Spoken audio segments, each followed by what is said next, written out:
Deixa eu me ajeitar aqui, queridos. Boa noite. Graça, misericórdia e paz sobre nós. Amém, queridos? Meus irmãos, eu gostaria de prosseguir numa série de estudos, palavras que a gente está falando aqui a respeito de Hebreus. Então, pode abrir a sua Bíblia aí em Hebreus capítulo 5. Nós vamos seguir aí, no final do capítulo 5. Vou pedir o Vitor e o Jefinho para me ajudar ali. Isso, nós estamos falando sobre exortações em Hebreus. Pode pular para o próximo slide.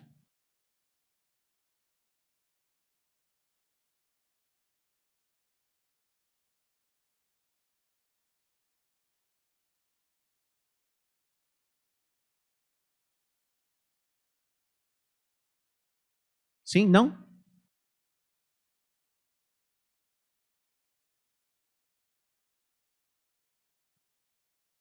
Hebreus capítulo 5, nós vamos ler a partir do versículo 11, depois nós vamos entrar no capítulo 6 também, tá bom?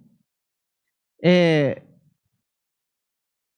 a terceira parte dessa série de estudos. Nós estamos falando aí sobre essas exortações que o escritor de Hebreus, pode pular para o próximo. O escritor de Hebreus, ele faz 5 exortações dentro do seu livro. Isso.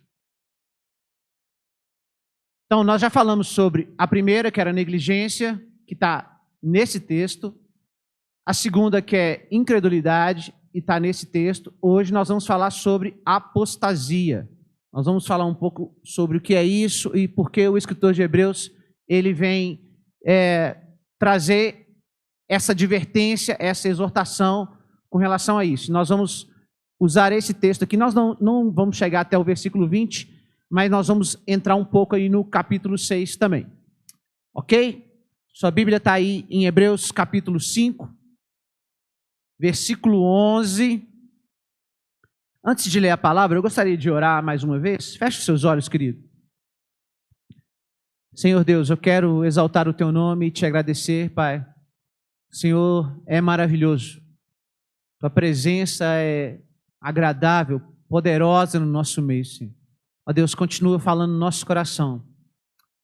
Ó Deus, faz tudo o que o Senhor quiser fazer aqui e da maneira que o Senhor quiser fazer aqui neste lugar. Deus, com toda liberdade, que teu Espírito Santo venha conduzir os nossos corações, nossas mentes, Pai. Captura, Senhor, a nossa atenção agora. Toda dispersão ou distração, Pai, que seja anulado agora nesse ambiente, Pai. Que nós possamos, Deus, estar atentos àquilo que o Senhor quer trazer e firmar no nosso coração. Em nome de Jesus. Amém. Eu peço que coloque o texto na NVI, por favor, Vitor. Então vai ser Hebreus capítulo 5, a partir do versículo 11.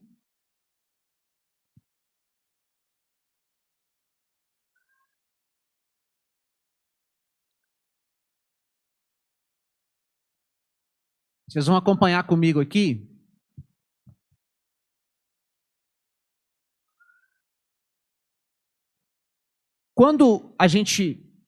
Antes da gente ler, quando a gente fala assim a palavra apostasia, qual é a primeira coisa que vem no seu coração? O que você pensa sobre isso? Apostasia. Esfriamento, ótimo. Mais alguma coisa? Abandono da fé, muito bom. Isso aí. Mais alguma ideia, sim, nesse sentido? Quando a gente falou sobre negligência, a gente viu que, de acordo com a palavra, o oposto de negligência seria diligência. Depois, quando a gente falou sobre incredulidade, a gente viu que o oposto de incredulidade é fé, é você crer de verdade. Então, nós falamos sobre o autor de Hebreus, ele deu essas duas advertências iniciais. contra a negligência, contra a incredulidade. Agora ele vai falar contra a apostasia. E essas ideias sobre esfriamento, abandono da fé, isso está completamente certo, é isso mesmo. Mas a gente vai ver que, quando a gente vai olhar para o oposto da apostasia, às vezes não é bem o que a gente imagina. Mas eu tenho certeza que os irmãos vão entender. Vamos seguir o texto aqui. Versículo 11. Quanto a isso, temos muito o que dizer. Coisas difíceis de entender, porque vocês se tornaram negligentes para ouvir. Aqui, volta lá no versículo 11. Aqui nesse termo negligentes, algumas versões vão trazer aqui tardios, lentos. E uma palavra que se encaixa muito aqui também é preguiçosos. Então, nesse versículo 11, deixa aqui que nós vamos por versículo, vai ser melhor.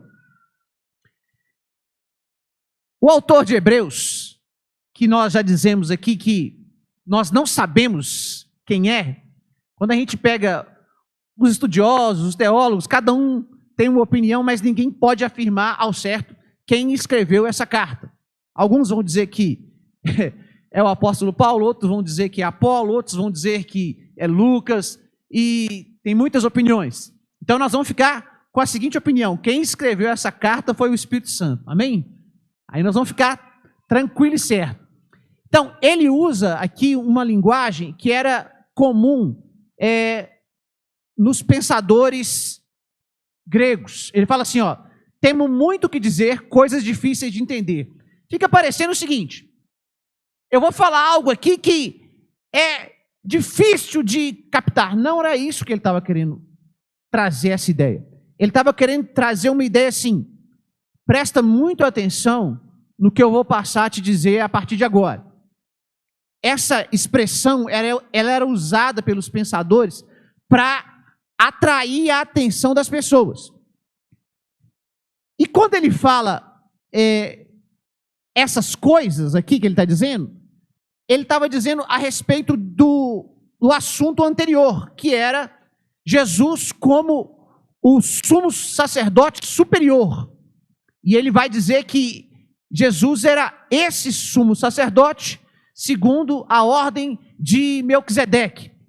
É o que a gente vai encontrar no capítulo 5 antes aqui. Aí ele vai e fala que aqui ele começa uma advertência. Eles falam: vocês se tornaram negligentes para ouvir. Percebe que ele está usando o mesmo termo que a gente já vem falando lá desde o começo do livro. A primeira exortação era sobre negligência. Ele fala assim, vocês se tornaram negligentes, tardios, lentos, preguiçosos para ouvir. Vamos para o versículo 12 agora. Pois embora a esta altura já devessem ser mestres, precisam de alguém que ensine a vocês novamente os princípios elementares da palavra de Deus. Estão precisando de leite, não de alimento sólido. Deixa aqui no versículo 12. Então aqui, ele começa a se dirigir àquelas pessoas, aos judeus que haviam se convertido. Essa carta é escrita exatamente para eles que estavam na dispersão, a esses judeus. O autor da carta começa a dizer assim, olha, nós temos um problema aqui. E o problema era que a igreja não estava avançando da maneira que Deus desejava. Ele estava dizendo, olha, vocês, pelo tempo decorrido, ou pelo tempo que vocês já têm de experiência com Deus, com o Evangelho, vocês já deviam ser professores. Era isso que ele estava dizendo. Vocês já deviam ser mestres, vocês já deviam estar ensinando, mas vocês não chegaram nesse ponto. Aí ele começa a usar uma metáfora aqui, que é a metáfora do alimento. Ele fala assim, vocês estão precisando de leite e não de alimento sólido. E aqui ele começa a apresentar o problema da apostasia. Vamos para o versículo 13. Ele diz: quem se alimenta de leite ainda é criança e não tem experiência no ensino da justiça. Deixa aqui. Esse texto é interessante, porque normalmente quando a gente olha para essa palavra criança, ela às vezes vem no sentido de elogio. Aqui não. Aqui a palavra criança, ela não é um elogio. Ela é uma crítica, ela é uma advertência. Por quê? Ele está dizendo o seguinte, ele está tratando aqui sobre crescimento, sobre maturidade. E ele fala assim, olha, vocês já deviam estar mais crescidinhos espiritualmente. Eu já devia ser capaz ou estar habilitado aqui para entregar a vocês algumas coisas mais elevadas. Mas vocês ainda precisam ficar no alimento da criança, no leite. Eu queria dar a vocês alimento sólido e não posso. Só que, quando ele fala assim, ó, não tem experiência no ensino da justiça, isso aqui é interessantíssimo. Por quê? Ele está dizendo que, como que a gente vai ver que uma pessoa, ela cresceu espiritualmente, que ela avançou espiritualmente? Quando a pessoa começa a ter experiência de uma vida justa. O que ele está dizendo aqui é uma questão de prática. Esse termo justiça ali fala sobre uma vida prática em Deus. Meu irmão, esse tema ele é tão sério. Quando a gente fala sobre essa questão da apostasia, a gente vive um tempo, né, como o pastor Denilson falou, se a gente trazer a apostasia como esfriamento, a gente vai ver que o mundo está sofrendo essa onda de esfriamento. Talvez você pense assim, que é isso, pastor? Que visão pessimista. Essa não é uma visão pessimista, é uma visão realista que vai nos colocar na seguinte situação. Nós estamos nos aproximando da volta de Jesus. Exatamente, amém. E o que Jesus falou com relação... Algumas coisas que Jesus falou com relação à sua volta foi que, por se multiplicar a iniquidade, o amor de muitos se esfriaria. Do que Jesus estava dizendo? Jesus estava falando sobre um tempo de apostasia. Ele estava falando que ele já tinha ensinado, explicado, profetizado, esclarecido que quando a volta dele estivesse aproximando, um dos sinais seria esse, um tempo de esfriamento. Só que ele falou o seguinte, esse esfriamento vem em decorrência de aumento de iniquidade. Deixa eu fazer uma pergunta para os irmãos. Quando a gente olha hoje, existe aumento de iniquidade na nossa sociedade? Sim ou não? Esse sim deveria ser mais forte. Porque tá demais. A gente vai vendo que existe uma onda cada vez maior de iniquidade se espalhando. O pecado está se espalhando assim de uma forma. Eu conheço muitas pessoas que não estão querendo assistir jornal de jeito nenhum mais. Eu tenho certeza que no meio nosso aqui vai ter pessoa que se identifica com isso que eu estou dizendo. Por quê? Porque é tanta notícia ruim que vai se espalhando, que vai falando nos telejornais e por aí vai, que as pessoas estão percebendo que isso já está fazendo mal. Agora, sabe, por um outro lado, existe um outro ponto. Sabe o que está acontecendo? Tem certas notícias que deviam alarmar as pessoas que já estão se tornando comuns. Já perceberam isso? Às vezes a notícia vem uma coisa assim que era para todo mundo falar assim: meu Deus, que coisa terrível. Ah, é, mais um. É normal, mais um caso. Mais um caso. O que é isso? Isso é um tempo de apostasia que nós estamos vivendo. A iniquidade está aumentando de uma forma que isso está sendo assim, absurdo. Vamos para o versículo 14. No entanto, o alimento sólido é para os adultos, os quais, pelo exercício constante, se tornaram aptos para discernir tanto o bem quanto o mal. Esse versículo é muito importante. Esse versículo nos fala sobre discernimento. Meu irmão, e eu queria dizer aqui que existem dois tipos de discernimento, a gente olhar biblicamente. Existe o discernimento como um dom espiritual, que é algo que Deus dá especificamente para determinados irmãos. É um dom espiritual, discernimento. E ali é uma capacitação especial do Espírito Santo para uma pessoa atuar em discernimento. Ok? Ok. Esse dom, todos vão ter esse dom? Não. Algumas pessoas vão ter o dom de discernimento.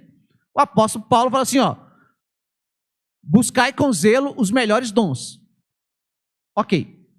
Agora, existe um outro discernimento que todos nós precisamos buscar. O dom, nem todo mundo vai ter. Mas existe um discernimento que faz parte de maturidade espiritual, que é isso que ele está dizendo aqui, ó. O alimento sólido, ou seja, quando uma pessoa começa a crescer em Deus, a crescer espiritualmente, ela vai começar a adquirir esse alimento sólido. Ele está falando assim, esse alimento sólido é para os adultos. Uma boa palavra aqui seria para as pessoas maduras espiritualmente. Esse adultos aqui, ele está querendo dizer isso, pessoas maduras espiritualmente, porque ele está tratando de coisas espirituais aqui, os quais, pelo exercício constante, se tornaram aptos para discernir tanto o bem quanto o mal. Meu irmão, isso é discernimento, e esse discernimento aqui, ele está dizendo que ele vai ser conquistado a partir de exercícios constantes, ou seja, através de uma vida em Deus, através de uma busca em Deus, você vai começar a ter esse discernimento. Uma marca do tempo da apostasia é: as pessoas estão perdendo a capacidade de discernir o bem e o mal. É exatamente o oposto que o escritor de Hebreus está querendo nos direcionar aqui, ó. Precisamos ter discernimento, adquirir esse discernimento através de exercícios espirituais, para que sejamos capazes de discernir tanto o bem quanto o mal. Olha, meu irmão, isso é algo que a gente precisa começar a avaliar na nossa vida.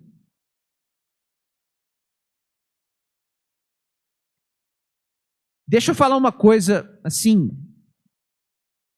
Eu tenho certeza que muitas pessoas vão se identificar com isso.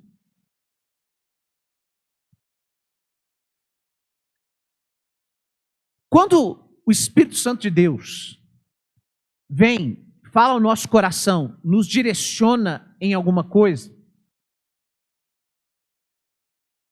para abandonar determinada prática, para parar de fazer alguma coisa, Isso é uma direção de Deus para a nossa vida, para nos abençoar. Amém. Isso acontece com todos nós. Nós vamos ver logo, logo como é que funciona essa dinâmica ali. Perceba uma coisa.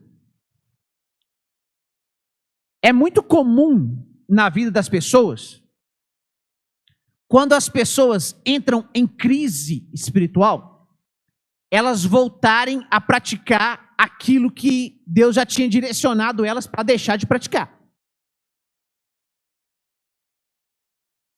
Vou dar um exemplo para vocês, biblicamente falando. Quando Jesus chamou Pedro, Pedro estava pescando. Aí Jesus falou com ele, lança a rede do outro lado, e aconteceu aquela pesca maravilhosa. Quando Pedro esteve diante de Jesus, Pedro falou assim: afasta-se de mim, porque eu sou um pecador. Aí Jesus falou com ele assim: vinde após mim, e eu vos farei pescadores de homens. E a Bíblia fala que, a partir daquele momento, Pedro começou a seguir a Jesus. Ou seja, houve uma nova direção para a vida de Pedro.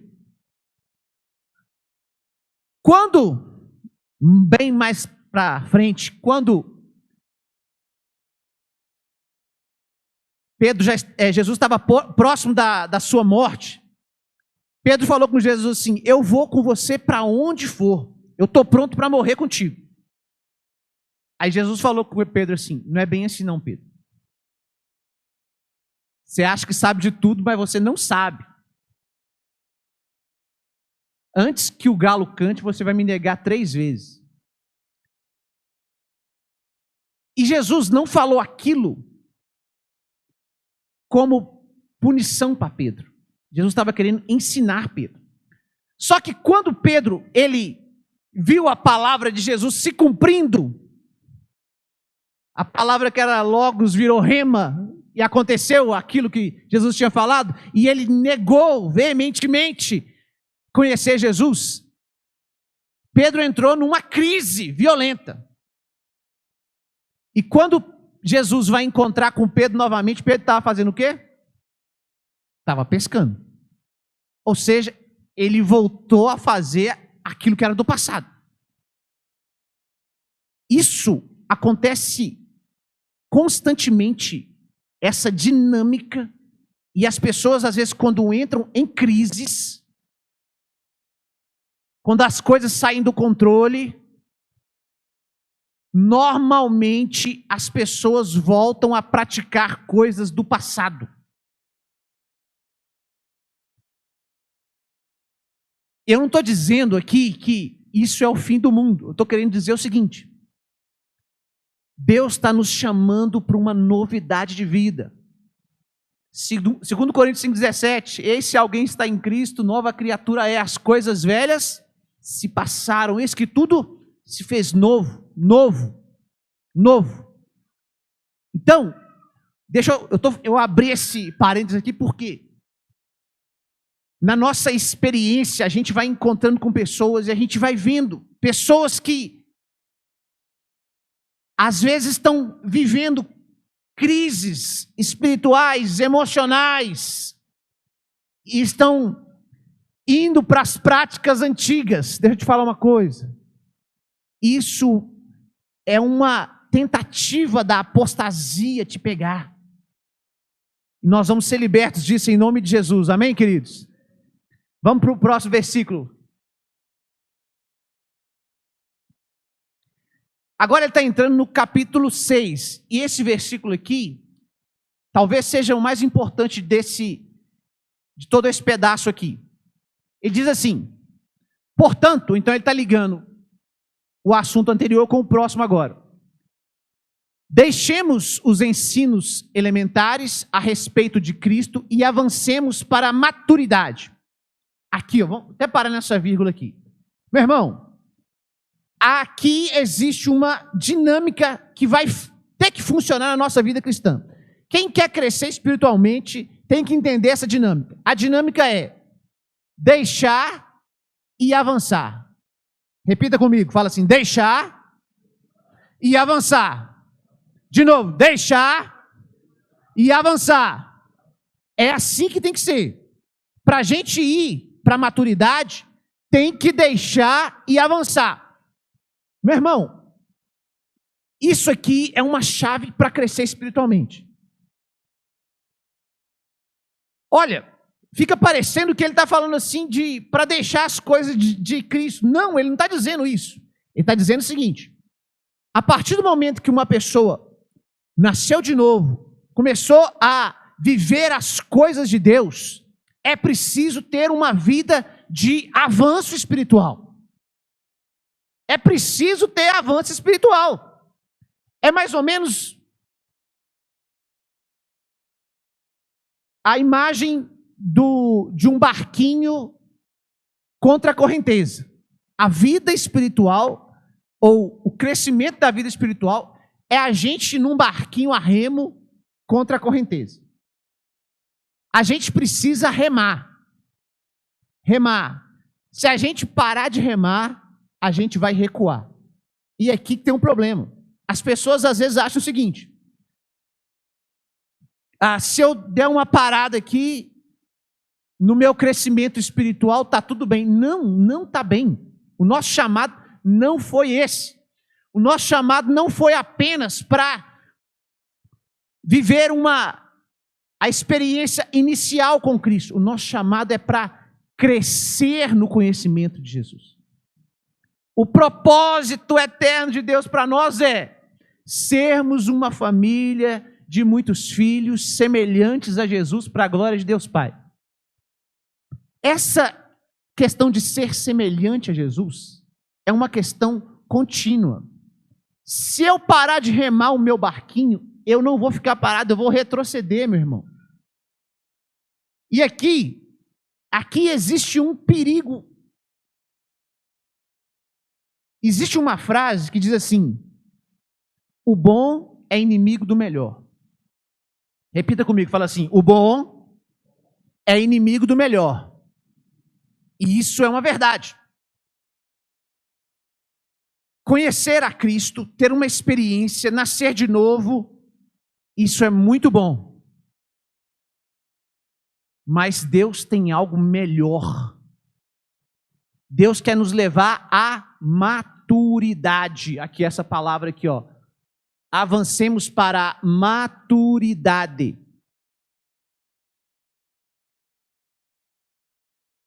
Infelizmente, a gente vive um tempo hoje onde as pessoas estão, e eu estou falando agora em termos de igreja, queridos.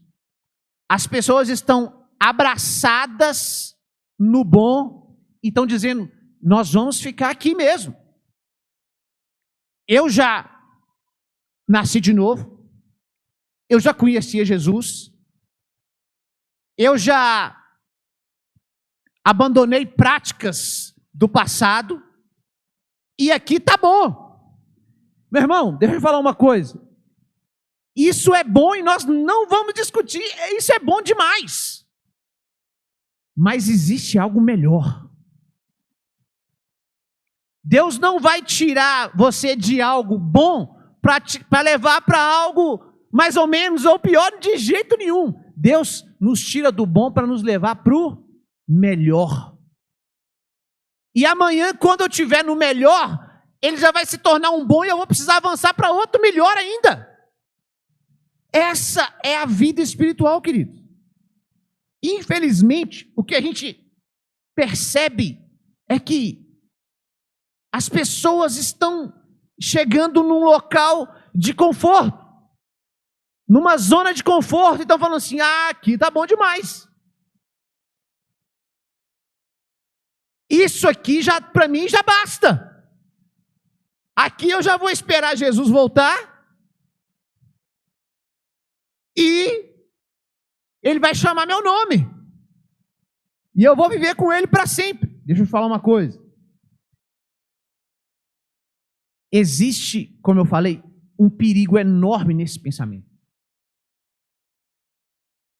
existe um perigo da gente ser envolvido por essa onda de apostasia, por essa frieza. E aqui nesse texto a gente vai descobrir que, para o autor de Hebreus, o oposto de apostasia é maturidade. Meu irmão, deixa eu falar uma coisa aqui. As pessoas, elas não estão querendo experimentar o que é maturidade. As pessoas estão vivendo a vida assim, querendo apenas chegar num local e falar assim, aqui tá bom demais. As pessoas não estão querendo cruzar o Jordão.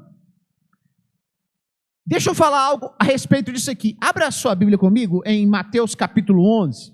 Vamos ver o que Jesus falou sobre isso.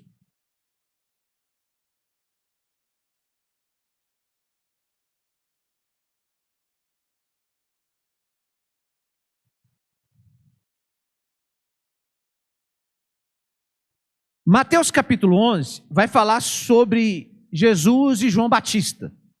É um texto muito interessante. Mas eu gostaria de pegar a partir do versículo 12. Então, Mateus capítulo 11, vamos a partir do versículo 12. Pode colocar aqui, por favor.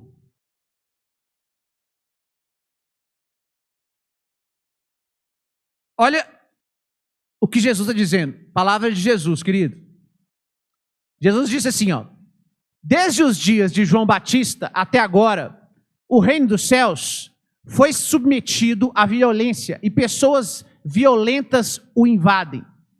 Ou, em algumas versões vai dizer assim, o reino dos céus é tomado à força e aqueles que aplicam força é que se apoderam dele. Essa declaração de Jesus, ela é muito forte. Ela é uma declaração emblemática, porque ele está falando a respeito do reino de Deus, né? Reino de Deus, reino dos céus, parêntese rápido, é a mesma coisa. É porque o escritor desse evangelho, Mateus, como ele estava escrevendo mais especificamente aos judeus, ele não usa a expressão reino de Deus, porque os judeus não gostavam de tomar o nome de Deus em vão, então ele vai usar sempre a expressão reino dos céus. Mas se você pegar o mesmo texto em Marcos, em Lucas, você vai ver que vai ser reino de Deus. Ou seja, reino dos céus e reino de Deus é a mesma coisa. Então, Jesus está falando aqui sobre o reino de Deus. Ele fala uma expressão aqui muito interessante. Ele está falando assim, desde os dias de João Batista, ou desde aquele tempo, Jesus, porque João Batista foi aquele que preparou o caminho, o percursor ali de Jesus. Desde aquele tempo, o reino de Deus era tomado pela força. Que isso? Do que Jesus estava dizendo? Ele está dizendo o quê? A gente precisa aplicar uma força de vontade para a gente viver ou experimentar o reino de Deus. É isso que Jesus estava dizendo. E se Jesus disse que era assim, é assim e acabou. Meu irmão, por que esse texto é tão importante? Porque hoje, quando a gente fala sobre essa questão da maturidade, do avanço, do crescimento, as pessoas têm uma ideia errada, enganosa, que fala assim, puxa vida, se eu frequentar a igreja todos os domingos, tá bom.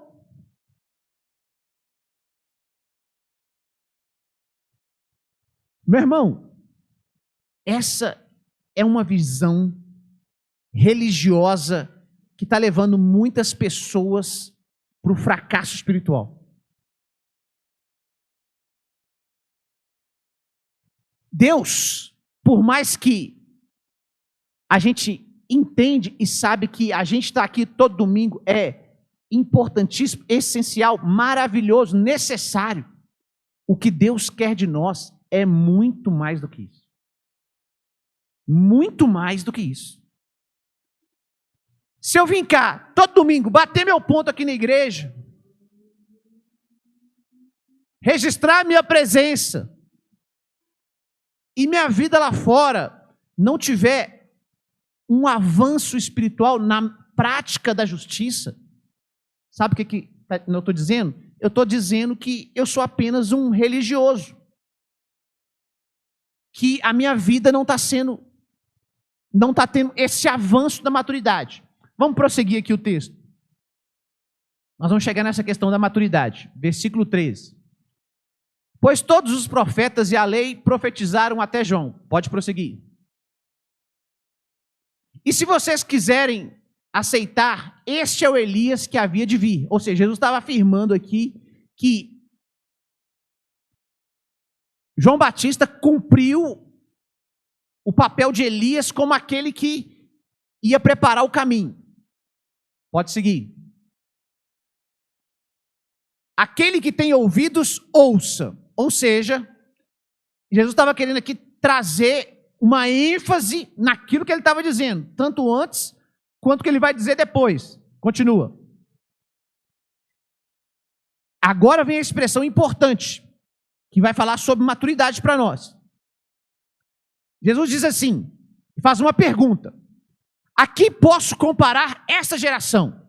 Ele estava dizendo sobre a geração dele, aqueles que estavam ouvindo a pregação dele naquele momento ali, naquele instante.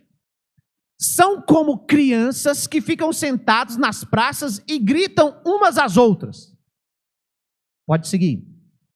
Nós tocamos flauta, mas vocês não dançaram. É como se ele estivesse dizendo assim, nós tocamos uma música alegre. E uma música alegre necessita de uma resposta alegre, que seria uma dança. E ele depois fala assim, cantamos um lamento, uma música triste, mas vocês não se entristeceram. Prossiga. Pois veio João, que não comia nem bebia, e dizem, ele tem demônio. Veio o Filho do Homem, que come e bebe, e dizem, aí está um glutão e beberrão, amigo de publicanos e pecadores, mas a sabedoria é comprovada pelas obras que acompanham. Até aí. Meu irmão, esse texto, Jesus estava dando uma mensagem aqui muito forte. Muito forte. Ele estava dizendo o seguinte, a quem posso comparar essa geração? São como crianças na praça, que ficam gritando umas às outras. Ah, nós tocamos uma música alegre, vocês não dançaram. Nós tocamos uma música triste, vocês não se entristeceram. Ele estava dizendo o seguinte, a geração dele era uma geração sem resposta. A apostasia marca isso. As pessoas ficam sem resposta para Deus. Na verdade, a resposta que elas dão é sempre aquilo que Jesus falou depois. Ele falou assim, olha, João veio e vocês falavam assim, ah, ele tem demônio. Ou seja, veio um pregador que pregava a verdade. Veio um pregador chamando vocês ao arrependimento, chamando vocês a darem uma resposta para Deus. Veio um profeta. Na verdade, Jesus disse, pouco antes, muito maior do que profeta, nascido de mulher, o maior de todos. E vocês não ouviram a palavra dele, vocês deram desculpa. Depois veio o Filho do Homem, aí vocês começaram a falar, esse aí é um comilão, um beberrão, ele gosta dos publicanos, dos pecadores. Sabe o que Jesus estava dizendo? Ele falou assim, essa geração que me ouve é uma geração boa em dar desculpas, mas não consegue ter uma resposta para aquilo que Deus quer fazer. Meu irmão, a apostasia é exatamente isso. A gente vive um tempo de apostasia nesse tempo agora. As pessoas são excelentes em dar desculpas e não dão uma resposta para Deus. Deus não quer ouvir as nossas desculpas, meu irmão. Deus está querendo corações entregues para Ele. Deus está querendo pessoas que falam assim, Deus, eu quero mais de ti. Meu irmão, deixa eu falar uma coisa. Quando a gente tem um tempo aqui de oração, de busca, a gente fez isso aqui agora no louvor. Oração, busca. Me ouça, eu vou falar isso com amor e carinho, mas você precisa ouvir o que eu vou dizer.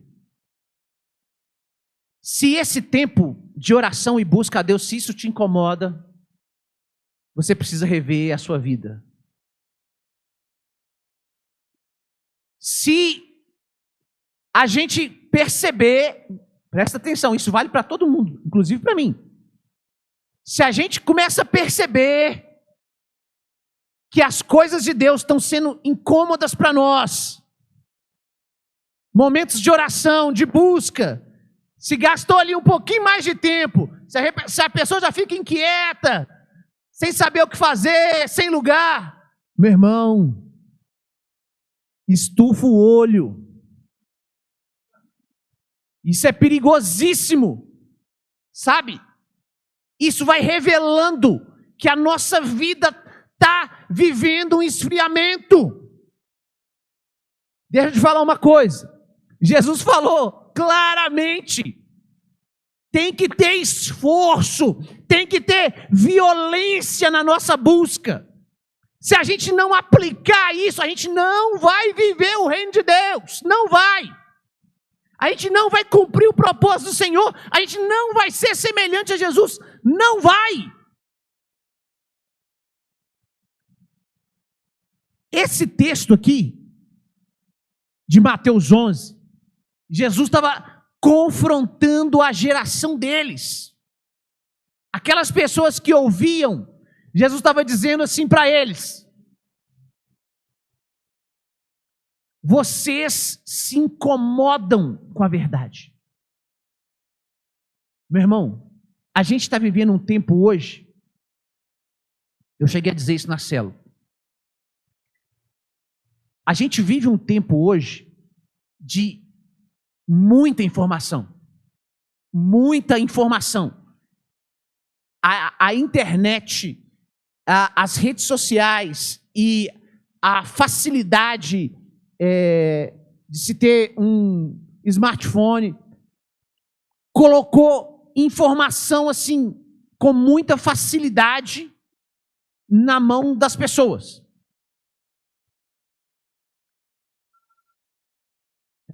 Só que o que se vê é que essa informação não tem produzido algo bom na sociedade. Por quê? Eu vou tentar usar um exemplo aqui, já estou encerrando.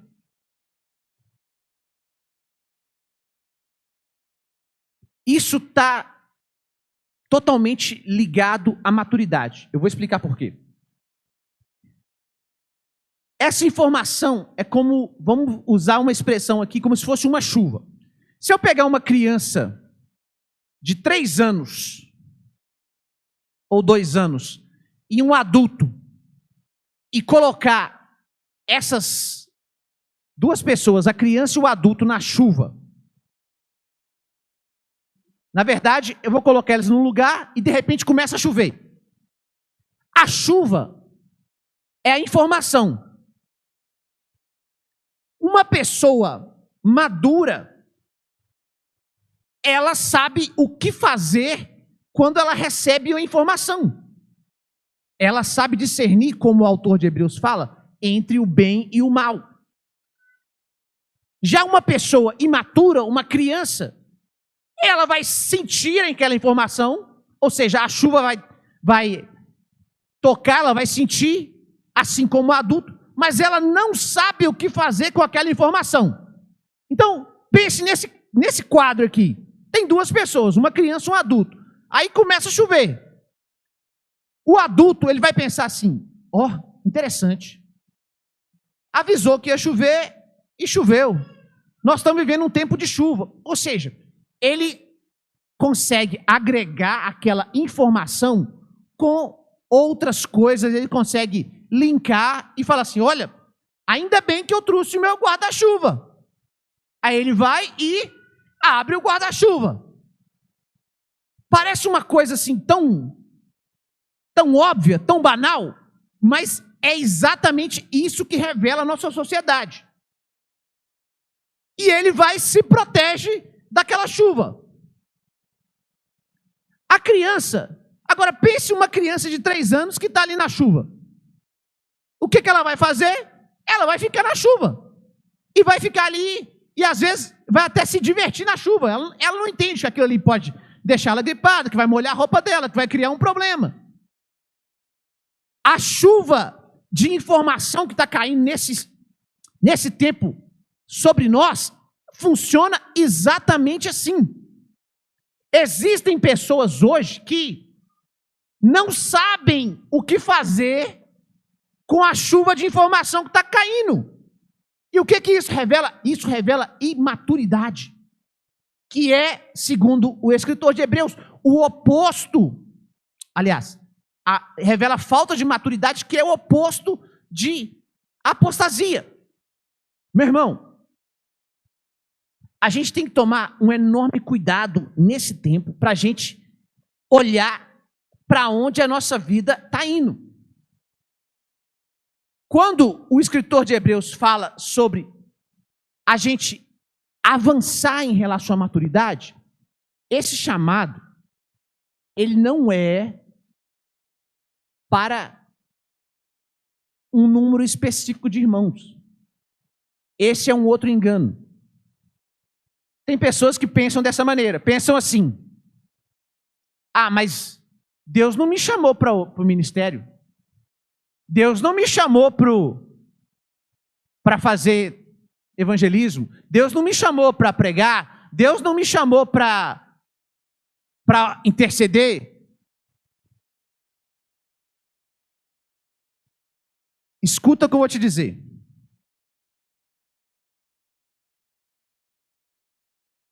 A palavra de Deus fala assim, a seara é grande, mas são poucos os trabalhadores.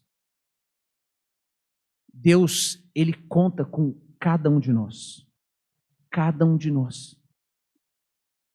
Infelizmente, o que acontece é que as pessoas não têm se colocado à disposição do Senhor para fazer aquilo que Ele deseja. Fica de pé, vamos orar.